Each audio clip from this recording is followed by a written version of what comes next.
शहर से दूर एक गांव में रहता था। वो तिजारत के लिए रोजाना शहर जाता और मुख्तलिफ अशिया की खरीदो फरोख्त किया करता। तिजारत करने के लिए उसके पास एक गधा था। वो गधे पर सामान लादकर रोजाना शहर जाया करता। ताजिर अपने गधे की बहुत अच्छे तरीके से देखभाल करता, उसकी खुराक का बहुत ख्याल रखता, उसे वक्त पर चारा डालता और पानी पिलाता, क्योंकि ताजिर को पता था कि उसकी तिजारत के लिए इस गधे की बहुत जरूरत है। गधा बहुत सेहतमंद था। ताजिर बहुत सारा सामान एक साथ गधे पर लादकर फरोख्त के लिए शहर ले जाता, लेकिन उसका गधा बहुत कामचोर और आलसी था। उसको भागना दौड़ना, खाना पीना बहुत पसंद था। आज फिर शहर जाना पड़ेगा। मुझे हमेशा छुट्टियां क्यों नहीं हो जाती? मुझे छुट्टियां बहुत पसंद हैं। मेरे मालिक को तो हमेशा काम की ही पड़ी रहती है, पर मुझे फारिग रहना बहुत पसंद है। मेहनत करना तो बिल्कुल भी मुझे अच्छा नहीं लगता। ताजिर अपने गधे पर सारा सामान लादकर शहर ले जाता और ताजिर को शहर जाने के लिए एक नदी को पार करना पड़ता था। शहर जाकर वो सारा सामान बेच देता। ताजिर को हर रोज बाजार की मांग के मुताबिक अशिया की तिजारत करनी पड़ती थी। कभी कपास तो कभी नमक, कभी सब्जियां तो कभी फल। ताजिर को पता लगा कि बाजार में नमक की मांग बहुत बढ़ गई है। ठीक है, मैं बहुत जल्दी नमक लेकर आ जाऊंगा। उसने अपने गधे पर 4 बोरियां नमक की लादी और उसको मालूम हो गया कि 4 बोरियों का वजन काफी ज्यादा है। ओहो, मेरा गधा इतना वजन नहीं उठा सकता। इसका वजन थोड़ा कम करना पड़ेगा, यही ठीक रहेगा। उसने गधे की पीठ से एक बोरी उतार दी, फिर भी गधा आगे जाने के लिए तैयार नहीं था। ताजिर को अपने गधे का तो बहुत ख्याल था, पर उसको अपने गधे का पता था कि वो बहुत कामचोर और आलसी है। उसने एक छड़ी गधे की पीठ पर मारी और उसे बाजार में जाने की कोशिश करने लगा।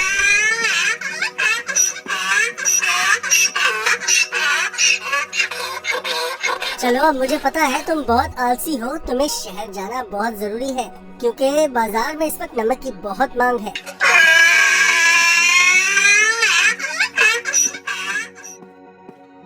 ताजिर ने सारा नमक फरोख्त कर दिया। ओहो, सच में बाजार में नमक की बहुत मांग है। ताजिर ने फिर रोज की तरह शहर में नमक फरोख्त करना शुरू कर दिया। गधे पर कभी 3 तो कभी 4 बोरियां लादकर बाजार जाना पड़ता था, जिसकी वजह से गधा नाखुश था। पर वापसी पर गधा बिल्कुल खाली आता और बहुत खुश होता। रोज की तरह ताजिर ने फिर से 4 बोरी गधे की पीठ पर लादी और शहर की तरफ निकल पड़ा। जब वो नदी के पास पहुंचा तो उसे पानी ज्यादा नजर आया। हमें बहुत ध्यान से आहिस्ता आहिस्ता चलना होगा, ताकि हम पानी में कहीं गिर न जाएं। जैसे ही उन्होंने आधी नदी पार की, अचानक गधे का पाँव एक बड़े पत्थर से लगा और गधा फिसल गया और पानी में बैठ गया।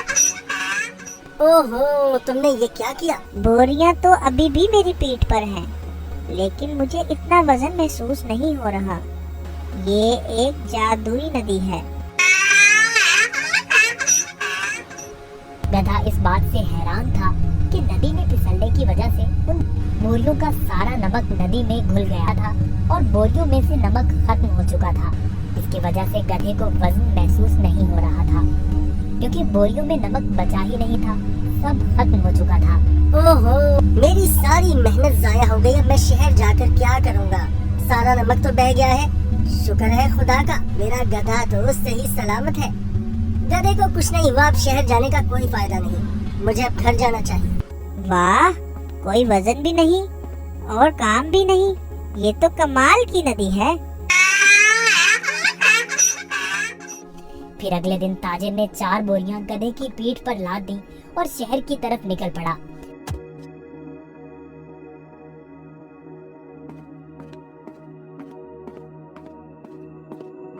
आहा, कल का दिन कितना अच्छा था। कोई काम भी नहीं करना पड़ा था। आज मुझे फिर काम करना पड़ रहा है। ठीक है, आज फिर से मैं आलसीपन दिखाता हूँ और अपना वजन कम करता हूँ। फिर तो मैं नदी से ही घर वापस जा सकता हूँ, कल की तरह। वो एक जादुई नदी है जो मेरा वजन कम कर देती है। वो कल की तरह आज भी मेरी मदद करेगी।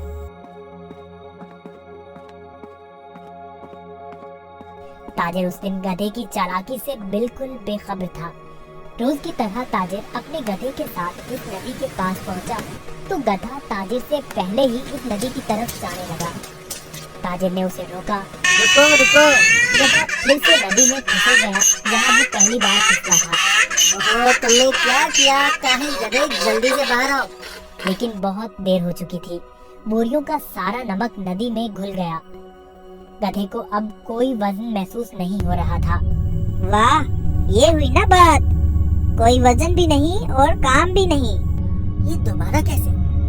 जरा सोचता हूँ, ये जानबूझकर मेरे साथ कहीं चालाकी तो नहीं कर रहा।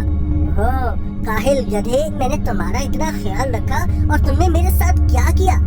इसे घर वापस ले जाता हूँ। मुझे पता है, अब देखो मैं तुम्हें कैसे सबक सिखाता हूँ। गधे ने सोचा, मैंने काम चोरी का ये अच्छा तरीका ढूंढा है, पर ताजिर का तो आज कुछ और ही ज़हन था। अगले रोज ताजिर ने गधे की पीठ पर 6 बोरियां रुई की लाद दी, लेकिन गधे को थोड़ा सा भी वजन महसूस न हुआ। ओहो, इतनी ज्यादा बोरियां? कोई मसला ही नहीं।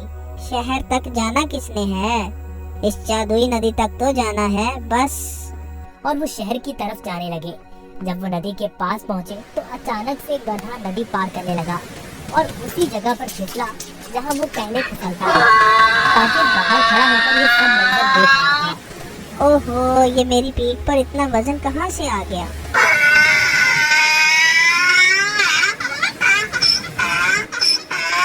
ताजिर बहुत समझदार आदमी था। उसको पता चल गया कि उसका गधा जानबूझकर ये सब उसके साथ कर रहा है।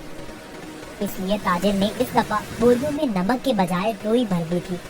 जैसे ही गधा नदी में फिसला तो रुई ने पानी जब्त कर लिया और गधे की पीठ पर वजन ज्यादा हो गया।